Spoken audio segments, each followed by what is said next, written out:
कैसे हैं छात्राएं? आज हम हिंदी विषय में अभ्यास करेंगे, ठीक है? सभी का ध्यान इस ओर। आप भी मेरे साथ अपनी नोटबुक में लिखिए।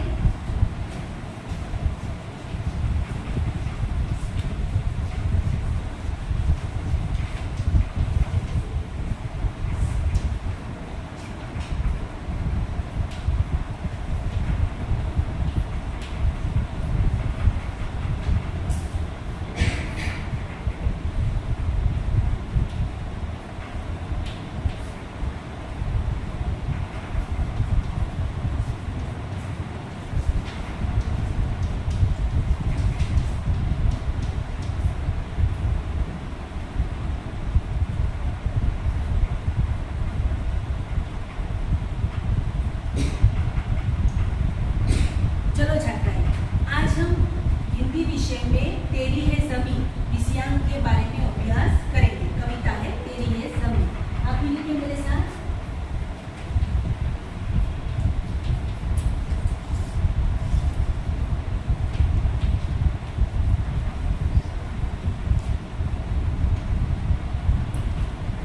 छात्राएं, यह जो कविता है वो एक प्रार्थना गीत है, ठीक है?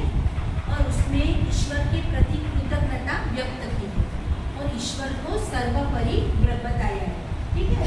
पहले मैं कविता का आपको गान सुनाऊंगी, सभी को ध्यान से सुनना है, ठीक है?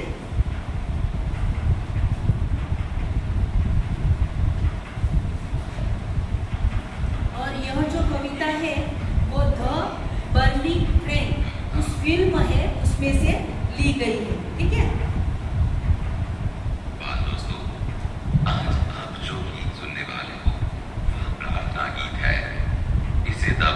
ट्रेन से लिया गया है, तो सुनिए, ध्यान से कविता सुनिए।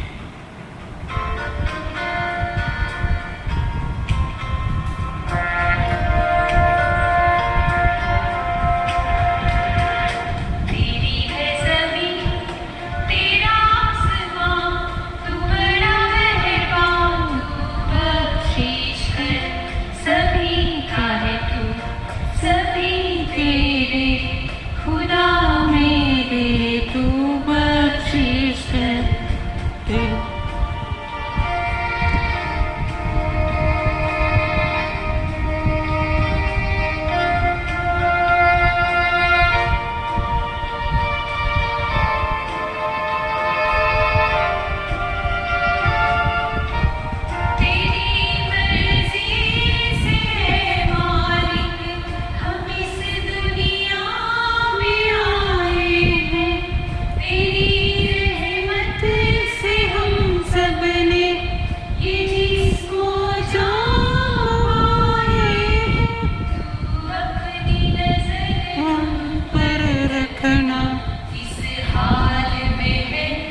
खबर रखना, तेरी है ज़मीं तेरा आसमां, तू बड़ा मेहरबान, तू बख्शिश कर सभी का है तू, सभी तेरे खुदा मेरे, तू बख्शिश कर। चलो छात्रों, हम यहाँ तक ही अभ्यास करेंगे, ठीक है?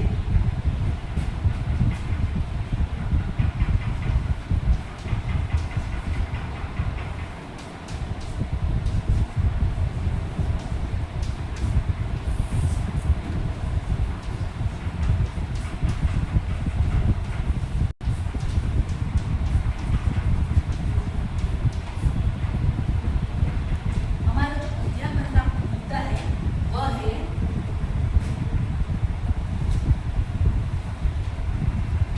ईश्वर के प्रति कृतज्ञता। उसके बारे में हम आज अभ्यास करेंगे, ठीक है?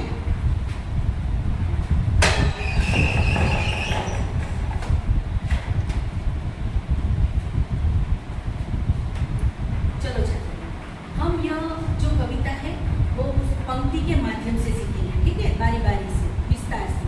हाँ, आप सभी का ध्यान इस ओर। इस चित्र में, इस कविता में कहा गया है कि तेरी है ज़मीं तेरा आसमां, तू बड़ा मेहरबान बख्शिश कर। यहाँ प्रार्थना गीत में कहा गया है कि ईश्वर तू बड़ा मेहरबान है।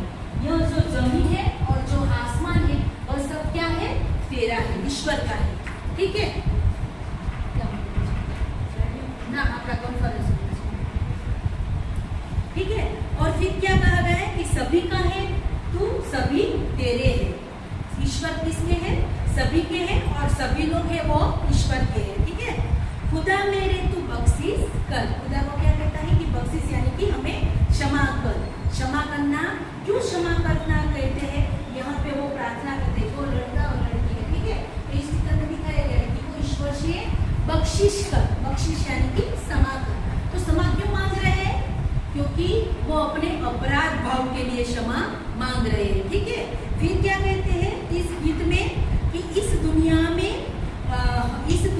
हम आए हैं, तेरी मर्जी से मालिक हम इस दुनिया में आए हैं। हाँ, तो ईश्वर की मर्जी से हम दुनिया में आए हैं, और ईश्वर की मर्जी से ही हमें ईश्वर की रहमत से यानी कि कृपा से हमें जिस्म और जान यानी कि हमारा शरीर और हमें प्राण मिले हैं। फिर इस कविता में पंक्ति में कहते हैं कि तुम अपनी नजर हम पर रखना, किस हाल में है वो खबर रखना। तो इस कविता में क्या कहते हैं कि हम तुम्हारी नजर यानी कि ईश्वर की जो कृपा दृष्टि है वो हम पर रखना, हम यानी कि मनुष्य पर रखना, और किस हाल में वो भी आप ख्याल रखना। यह जो कविता है उसमें ईश्वर के प्रति कृतज्ञता व्यक्त की है, और ईश्वर के प्रति वो प्रार्थना करते हैं कि तुम हमारा ख्याल रखना, और हम जो भी अपराध करें उसे क्षमा करना। ठीक है, तो हम यहाँ तक ही अभ्यास करेंगे। ठीक है, सभी को समझ में आया? अब मैं आपको कुछ प्रश्न करूंगी, उत्तर देंगे।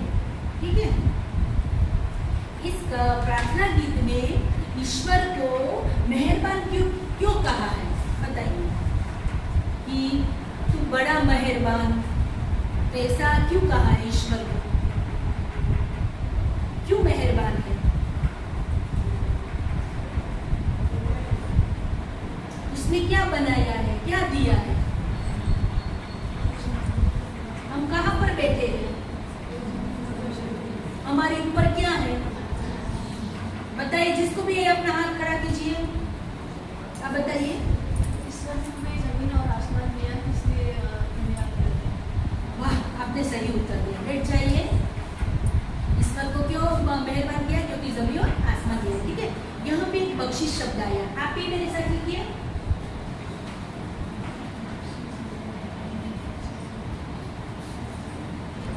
बड़ा मेहरबान तू बख्शिश कर, यानी इसका मतलब क्या है? कोई मुझे बताएगा बख्शिश करने का मतलब क्या है? आप बताइए। बख्शिश का मतलब क्षमा करना। बहुत ही बढ़िया, आपने सही उत्तर दिया, क्षमा करना। यहाँ लोग क्यों क्षमा, ईश्वर से क्षमा क्यों मांग रहे हैं? बताइए कि हमें बख्शिश कर, क्षमा कर, तो क्यों क्षमा मांग रहे हैं? इस ओर से कोई बताएगा? ध्यान दीजिए, इस ओर ध्यान दीजिए, बताइए आप। हमने जो कुछ भी अपराध किए उसके लिए जो कुछ अपराध किए उसके लिए क्षमा करना। आपने एकदम सही उत्तर दिया, बहुत बढ़िया। बैठ जाइए। ठीक है, तो अपराध भाव के लिए वो क्षमा मांग रहे हैं। ठीक है, हम किसकी मर्जी से दुनिया में आए हैं? आप बताइए। एकदम सही उत्तर दिया, बैठ जाइए। किसकी रहमत से? ईश्वर की रहमत से हमें क्या पाया है ना पंक्ति, तेरी रहमत से हमने, तो ईश्वर की रहमत से हमें क्या पाया है? आप बताइए। हमने ईश्वर की रहमत से जिस्म और जान पाया। एकदम सही उत्तर दिया आपने। क्या पाया है? जिस्म और जान। यहाँ पे एक शब्द आया रहमत, आप ही लगे, तो रहमत का अर्थ क्या होगा?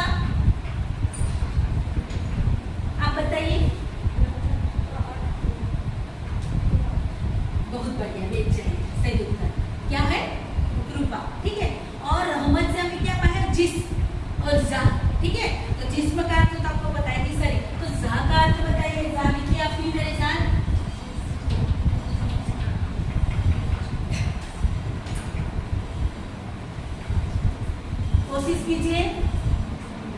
शरीर है तो शरीर के